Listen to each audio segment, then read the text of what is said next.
আমি আব্দুল্লাহ। আমি আয়েশা। তোমরা আমাদের সাথে ইসলামের শিক্ষা গ্রহণ করো এবং ইসলাম ও আখিরাত সম্পর্কে জানো। সেহরির সময় হয়ে গেছে, উঠে পড়ুন, উঠে পড়ুন। আয়েশা সেহরি খাবে না? ওকে ডেকে দাও। ও তো এখনো ঘুম থেকে ওঠেনি, দাঁড়াও ওকে ডেকে দেই। ঠিক আছে, তাড়াতাড়ি ডেকে দাও। ও এলেই আমরা খাওয়া শুরু করে দেই।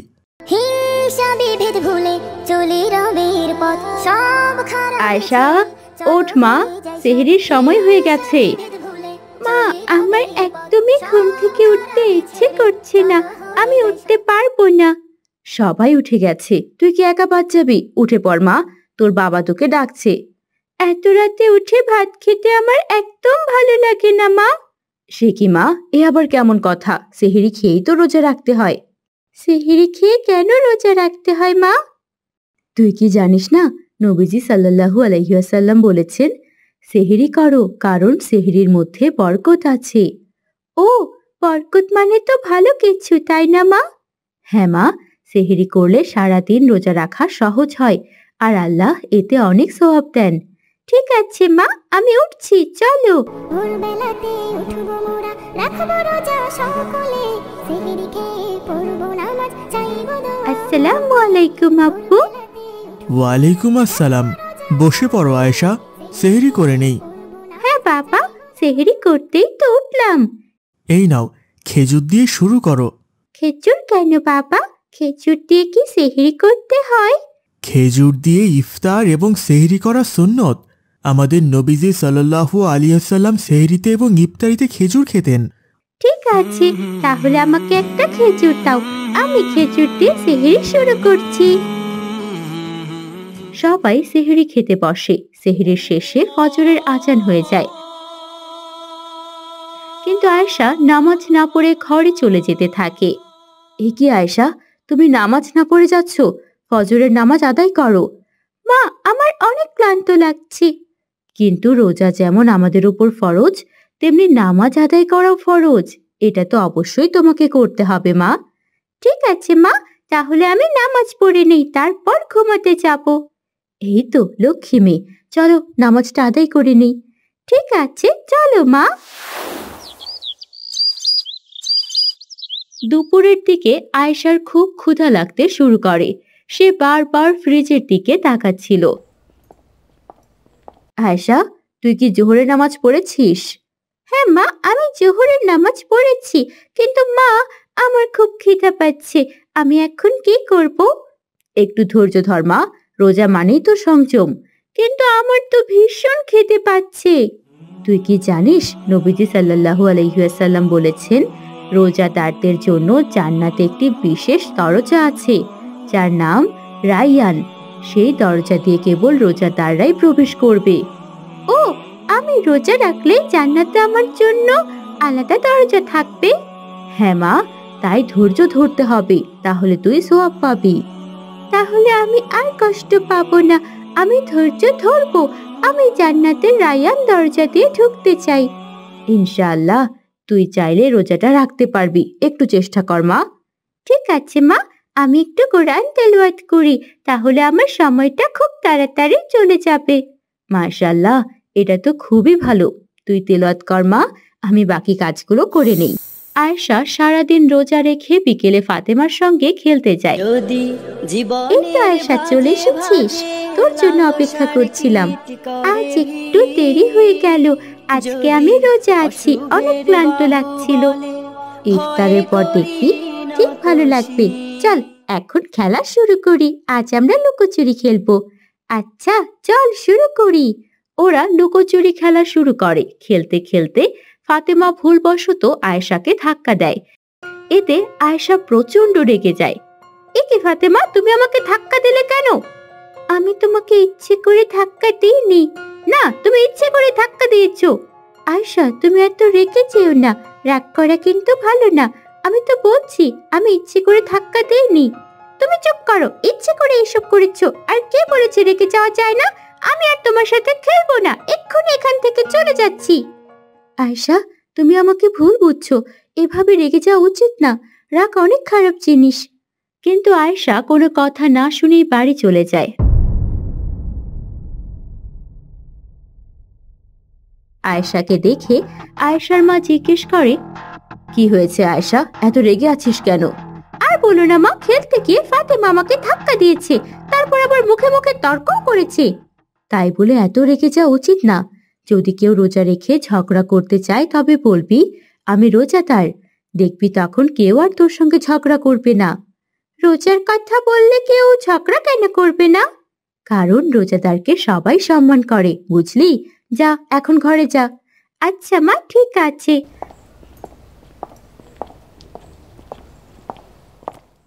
বিকেলে আয়েশার মা ইফতারি তৈরি করতে ব্যস্ত হয়ে পড়েন।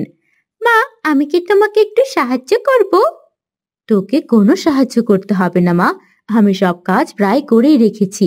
তুই একটা কাজ কর, ইফতারিগুলো ফাতেমাদের বাড়িতে দিয়ে আয়। কিন্তু কেন মা, আমরা যে ইফতারি করেছি সেগুলো তাদেরকে কেন দিতে যাব? ওরা তো ইফতারি বানিয়েছে। একবার নবীজি সাল্লাল্লাহু আলাইহি ওয়াসাল্লাম তার কাছে এক বৃদ্ধা মহিলা এসেছিলেন ইফতারের জন্য। তখন নবীজি সাহাবীদের জিজ্ঞেস করলেন, তোমাদের মধ্যে কে আছেন যিনি এই বৃদ্ধাকে ইফতার করাবেন? তখন এক সাহাবী ইফতার করানোর ইচ্ছা পোষণ করলেন। তখন নবীজি সাল্লাল্লাহু আলাইহি ওয়াসাল্লাম বললেন, যে ব্যক্তি রোজাদারকে ইফতার করাবে সে রোজাদারের মতোই সওয়াব পাবে। তাহলে মা, আমি যদি রোজাদারদের ইফতার করাই তাহলে আমিও আরেকটি রোজার সমান সওয়াব পাবো। হ্যাঁ মা, ঠিক আছে মা, আমি এখন ইফতার দিয়ে আসছি। আয়েশা খুশি মনে ইফতারি হাতে নিয়ে বেরিয়ে যায়। আসসালামু আলাইকুম ফাতেমা। ওয়ালাইকুম আসসালাম আয়েশা। এই নাও, মা তোমাদের জন্য ইফতার পাঠিয়েছে। আর ফাতেমা, তখনকার ব্যবহারের জন্য আমি লজ্জিত। আমার এভাবে তোমাকে বকা উচিত হয়নি। না না, আমি কিছু মনে করিনি, আমাকেও তোমাকে বোঝা উচিত ছিল। এভাবে তোমাকে ধাক্কা দেওয়াটা উচিত হয়নি। তুমি আসো, ভিতরে আসো। এখন আর ভেতরে যেতে পারবো না, মা ইফতারি পাঠিয়েছে, এগুলো তুমি নিয়ে নাও। ফাতেমা আয়েশার কাছ থেকে ইফতারি নিয়ে নেয়। আয়েশা ইফতারি দিয়ে বাড়ি চলে আসে। আয়েশা, অজু করে নিয়েছো? হ্যাঁ বাবা। আজান দিতেই খেজুর দিয়ে ইফতার করবে, এটি সুন্নত। আচ্ছা বাবা।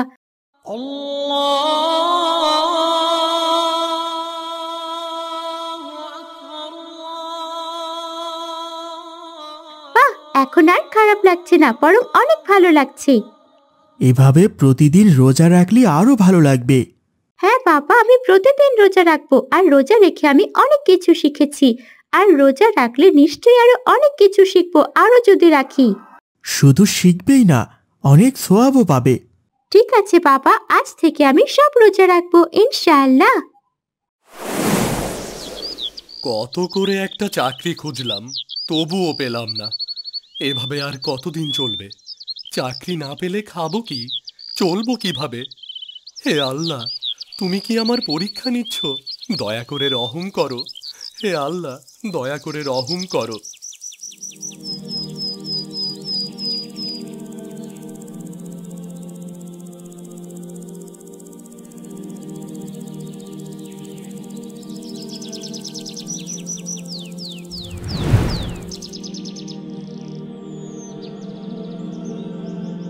আসসালামু আলাইকুম মা, আমাকে এক গ্লাস পানি দাও, খুব তেষ্টা পেয়েছে।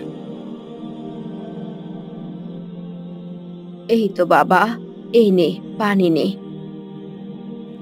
বিসমিল্লাহির রহমানির রহিম।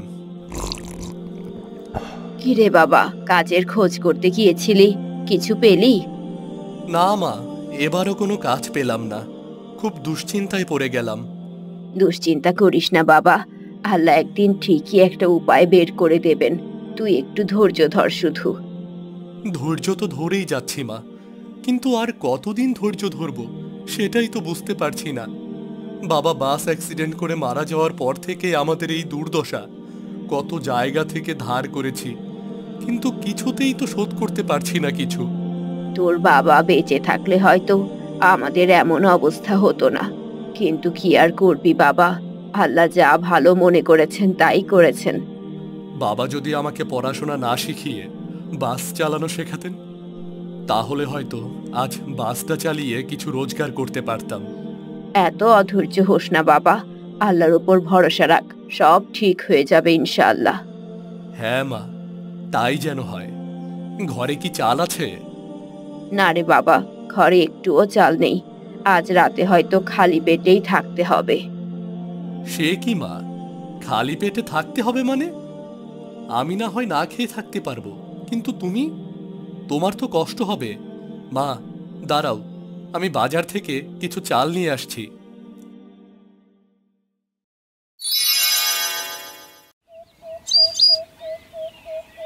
একই রাহাত, কোথায় যাচ্ছিস? আসসালামু আলাইকুম চাচা, আমি একটু বাজারের দিকে যাচ্ছি। বাজারে যাচ্ছিস বাজার করতে নাকি? হ্যাঁ, একটু বাজার করব। ঘরে চাল নেই আজকে। আজকে রাতে হয়তো খালি পেটেই থাকতে হবে। দিব্যি তো খরচ করে যাচ্ছিস, আমার টাকার কি ভাবলি? কবে দিবি?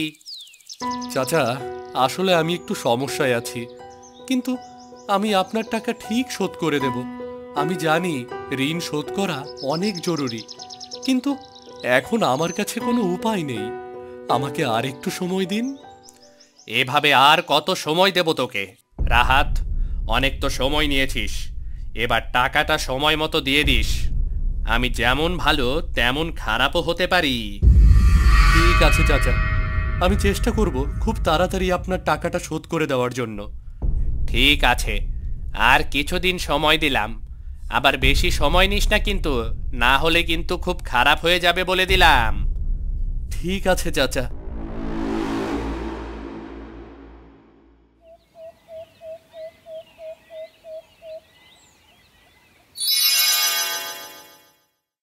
মা, তুমি আরেকটু ভাত খাও। অতটুকুতে কি তোমার পেট ভরবে নাকি? আরে কি যে বলিস না, এই বুড়ো বয়সে আর কত খাবো, আমার আর লাগবে না, ওই ভাতটুকু তুই খেয়ে নে। না মা, ওটা তুমি কালকের জন্য রেখে দাও। হ্যাঁ রে রাহাত, তোকে অনেকদিন ধরে একটা কথা বলবো ভাবছি। কি কথা মা, বলো। তোদের করিম চাচার কাছে তো অনেকেই গিয়ে চাকরি পায়, তুইও জানা তোর করিম চাচার কাছে, উনি যদি তোকে একটা চাকরি দিতে পারেন। ঠিক আছে মা, আমি কালকে যাব। আচ্ছা বাবা, এবার যেন আল্লাহ তাআলা তোকে একটা চাকরি জোগাড় করে দেন।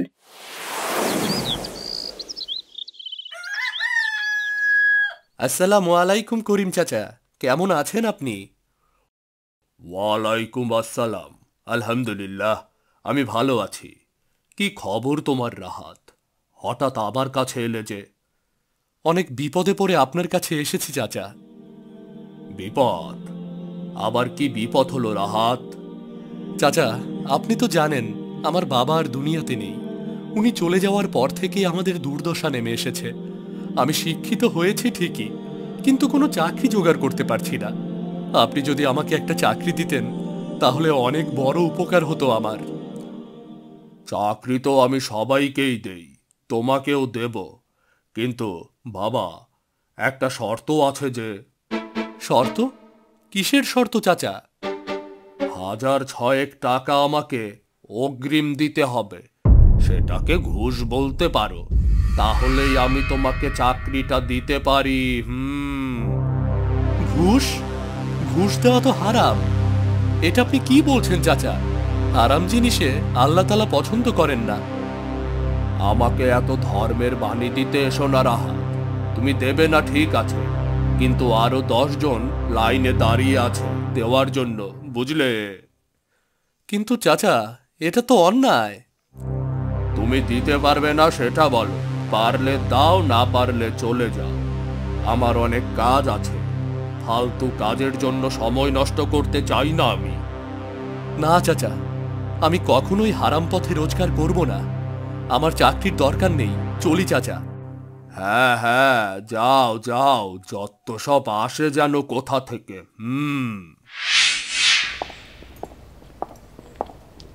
আসসালামু আলাইকুম স্যার, আমি আমার মেয়েটাকে ভর্তি করাতে নিয়ে এসেছি।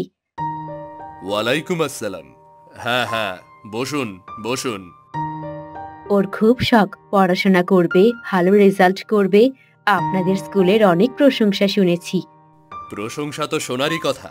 আমরা ভালো করে পড়াই, তাই তো আমাদের স্কুলের নাম সবাই জানে। হ্যাঁ হ্যাঁ, তা তো বটেই। তা ভর্তির টাকা বের করুন। আগে ফি জমা দিন, তারপর ভর্তির প্রসেস শুরু হবে, বুঝলেন? ভর্তির টাকা কত দিতে হবে স্যার? কেন, আপনি জানেন না? প্রতি মাসের বেতন 2000 টাকা, আর ভর্তি ফি আলাদা। 2000 টাকা? এত টাকা আমরা কোথায় পাবো স্যার? আমরা তো গরিব মধ্যবিত্ত ঘরের মানুষ। আপনারা কোথা থেকে টাকা আনবেন সেটা তো আমি দেখব না। টাকা দিন, না হলে ভর্তি করানো সম্ভব নয়। আমার কাছে মাত্র 1000 টাকা আছে, এই নিন স্যার। না না না না না, এত কম টাকায় হবে না। যান তো যান। বাচ্চাকে ভালো স্কুলে পড়াতে চান, অথচ টাকা খরচ করতে চান না। এখানে বেশি প্যাচাল না বাড়িয়ে বাড়ি চলে যান। যান, বাড়িতে বসে বসে মেয়েকে পড়ান, কেমন? প্রিন্সিপালের কথা শুনে আয়েশার মা দুঃখী মনে আয়েশাকে নিয়ে স্কুল থেকে বের হয়ে আসে। রাস্তার পাশে দাঁড়িয়ে আয়েশা কান্না শুরু করে। মা, আমি কি আর পড়াশোনা করতে পারবো না? আমাকে তো স্কুলে ভর্তি করালো না। মা, আমাদের গরিবের জন্য এসব বড় স্কুল নয়। কাঁদিস না, চুপ কর মা। আল্লাহ আমাদের জন্য নিশ্চয়ই একটা ভালো ব্যবস্থা করবেন। না না, আমি কখনোই হারামের পথে যাব না। ঘুষ দেওয়া হারাম, আর হারাম পথ কখনোই আমার জন্য মঙ্গল বয়ে আনবে না। আমি ধৈর্য ধরব। আল্লাহ নিশ্চয়ই আমার জন্য একটা ভালো উপায় বের করে দেবেন। তখনই রাহাত লক্ষ্য করে এক শিশু তার মাকে জড়িয়ে ধরে কাঁদছে। ওই মেয়েটা কেন কাঁদছে? কি হয়েছে ওদের? একবার গিয়ে দেখি তো। আসসালামু আলাইকুম। কি হয়েছে মেয়েটার? ও এত কাঁদছে কেন? ওয়ালাইকুম আসসালাম। কি আর বলবো, স্কুলে ভর্তি করাতে নিয়ে গিয়েছিলাম, কিন্তু ভর্তি করাতে পারলাম না, তাইও কাছে। কেন? এই এলাকায় একটাই ভালো স্কুল আছে, কিন্তু ওদের ভর্তি ফি 2000 টাকা। আমার কাছে মাত্র 1000 টাকা ছিল। আমি বললাম প্রতি মাসে 1000 করে দিতে পারবো, কিন্তু প্রিন্সিপাল জানিয়ে দিল এত কম টাকায় ভর্তি নেওয়া সম্ভব না। কি, 1000 টাকা নিয়েও পড়াবে না? হ্যাঁ, তাই বলল। আমাদের মতো গরিবদের সন্তানদের জন্য ভালো স্কুল নেই। আমরা কিভাবে পড়াশোনা করাবো সন্তানদের? আমাদের সন্তানরা কি কখনো শিক্ষিত হতে পারবেন না? আপনি এমন কথা বলছেন কেন? শিক্ষা সবার অধিকার। আমি কিছু একটা করব। কিন্তু কিভাবে? কে পড়াবে ওদের? আমি পড়াবো। আমি গরিব বাচ্চাদের পড়াবো, তাও অল্প বেতনে। তুমি পড়াবে? কিন্তু তোমাকে কত বেতন দিতে হবে? 1000 টাকা করে দিতে পারবো। না না না, 1000 টাকাও লাগবে না, 500 দিলেই হবে। তবুও আমি ওদের পড়াবো ইনশাল্লাহ। তাহলে ঠিক আছে বাবা, কাল থেকে মেয়েটাকে তোমার কাছে পাঠাবো। রাহাত বাড়ি ফিরে এসে তার মাকে সব ঘটনা খুলে বলে। রাহাতের মা সব শুনে খুব খুশি হয়। কিন্তু বাবা, বাচ্চাগুলোকে পড়াবি কোথায়? আমাদের এই ছোট ঘরে তো জায়গা হবে না। সেটাই তো ভাবছি মা, কিছু একটা তো করতেই হবে। এই ঘরে তো জায়গা হবে না, কি যে করি। আমি একটা বুদ্ধি দিতে পারি। কি বুদ্ধি মা, বলো। তোর বাবার রেখে যাওয়া পুরনো বাসটা তো পড়েই আছে। যদি ওটা ভালো করে পরিষ্কার পরিচ্ছন্ন করিস, তাহলে সেখানেই তো পড়াতে পারবি। আরে ঠিক বলেছ মা, এটা তো আমি ভাবিনি। দারুণ হবে। তাহলে কাল থেকেই কাজে লেগে পড়। হ্যাঁ মা, কালই সব ঠিকঠাক করে ফেলবো। পরের দিন রাহাত তার বাবার রেখে যাওয়া পুরনো বাসটি ভালো করে পরিষ্কার করে। কিছুক্ষণ পর আয়েশার মা আয়েশা সহ আরো কয়েকজন বাচ্চাকে নিয়ে সেখানে এসে উপস্থিত হন। এই যে, আমি এদের নিয়ে এসেছি, ওরাও আজ থেকে তোমার কাছেই পড়বে। আলহামদুলিল্লাহ, আপনি চিন্তা করবেন না, আমি ওদের সুশিক্ষায় শিক্ষিত করে তুলব ইনশাল্লাহ। তোমার উপর আমার অনেক ভরসা আছে, আমি জানি তুমি পারবে। এরপর ধীরে ধীরে রাহাতের বাস স্কুলে আরো শিক্ষার্থী ভর্তি হতে থাকে। গ্রামের বিভিন্ন স্থানে তার স্কুলের কথা ছড়িয়ে পড়ে। এভাবেই রাহাতের উদ্যোগে গরিব শিক্ষার্থীদের পড়াশোনা চলতে থাকে, আর রাহাতের দুঃখের দিনও ধীরে ধীরে কেটে যায়।